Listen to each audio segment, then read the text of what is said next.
Hey, so welcome to another chapter of me talking. So, today was really not the day again when I would be opening my camera and talking, but here I am. So, yep. Recently, I've come across a friend of mine who was kind of telling me you should do this on the days that you really do not feel like doing it. I was like, okay, wow, that's a beautiful way to look at it. To do it on the days that you don't feel like doing it. I'm so sorry, I'm fixing my hair kind of like a mess.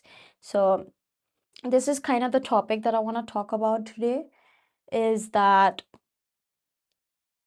sometimes things are a mess and you do not need to try really hard to fix it because some things are just not meant to be fixed. They are just the way they are, and just leave it that way. The more you leave it that way, the more you're gonna like while I'm telling this, I'm literally fixing my hair. Lord. But it's just that it's just that's the thing, that's the beauty of life. Beauty at the same time nightmare, that sometimes there are things that you want to fix so badly. Like it's just that there's like a itchiness in you that you want to fix it, but you cannot fix it. No matter how hard you try, sometimes we really try and we find ourselves to be sort of fixing it. But the question is, did you really fix it? Or is it going sort of out of your hand with you being unaware about it not even being fixed? Harsh realities of life. So do not try to fix it because it is maybe not even yours to fix it.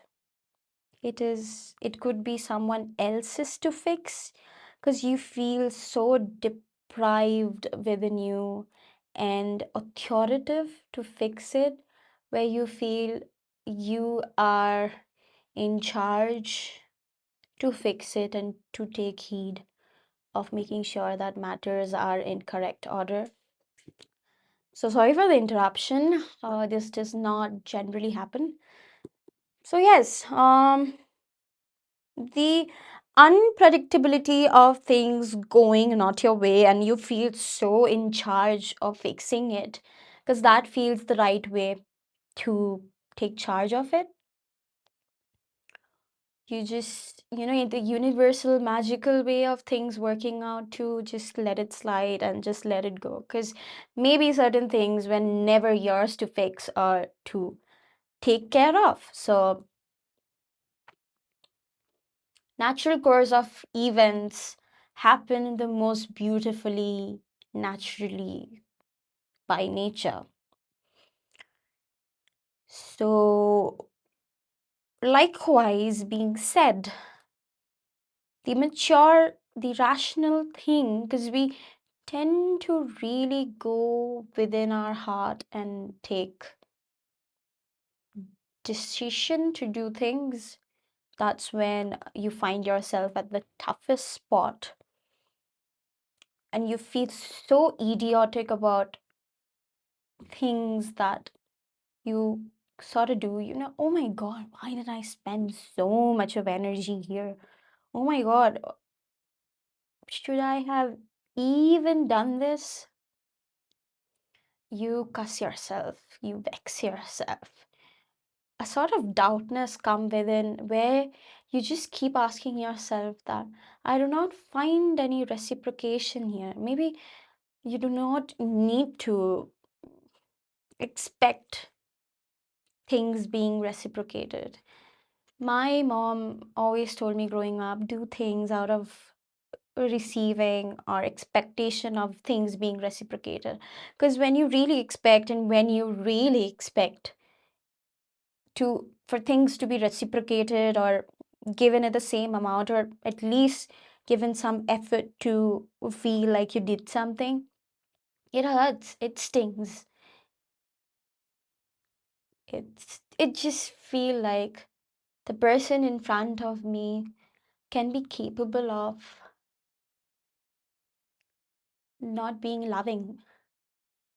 But that is not the way. That is not the way to see it. Maybe they are capable of loving in words, in ways, in manners that they want to, in places that they want to be. So it's just you cannot force ideas or things to happen in the course we always imagine. Yes, I do agree there were some words, promises or commitment made. That does not mean that we hold on to them so tight that when those words have not been actioned, we questionably doubt ourselves. Maybe there are things that I might have done wrong, and that is the reason this did not work out or this did not happen, because I might have said something or done something on the verge of this taking on a beautiful. So everything is a journey. Everything is a curve. A curve is just, life is just gonna pass by like a wave. You just gotta live the moments and enjoy the time that you have with someone or the things that you're doing. Maybe, let's say, I love to crochet. So every time I indulge myself in a hobby that I really love, painting, crocheting, reading, I enjoy the time that I have, that I, when I flip through pages, I enjoy the pages. I love reading. That does not mean I'm going to commit myself to active reading. I've just came to a peace within that when I read out of joy, out of really willingness to do it.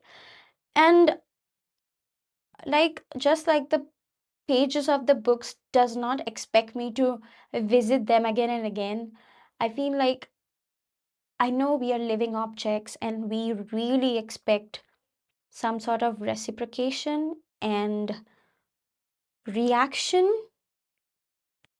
It hurts, to be very honest. Disappointment is the real happiness, because when you're so disappointed, I'm not very much being pessimist here. I'm just teaching you the real ways, the rational ways of life, the acceptance of life. So I'm not saying be disappointed in people. I'm just saying that uh, don't be delusional. We human tend to do it, and it's okay, Han. It's totally fine being delusional, being in your little fairyland. The more real way we see it, the more we admire each other, the more we sort of choose ourselves first, the more colorful life gets for some reason. When you just view people with your lens, you just view a part of them that never even existed. You're just viewing yourself. You're just expecting things to take reaction or action through you. You smile a lot, you smile often, you talk often. That doesn't mean the person in front of you is going to react the same way. Individualism, the sooner we accept that, the happier we are. So loving is giving, it's not receiving. It's just my way of feeling on my recent experience of life. If the other person in front of you wants to give and you're willing to receive, life couldn't get any more beautiful because you won in life. So, yeah, that's all for today. I'm gonna come back soon, and you guys know that. So, love you, take care, and until another chapter of life, another chapter of Real Talk with Trisha.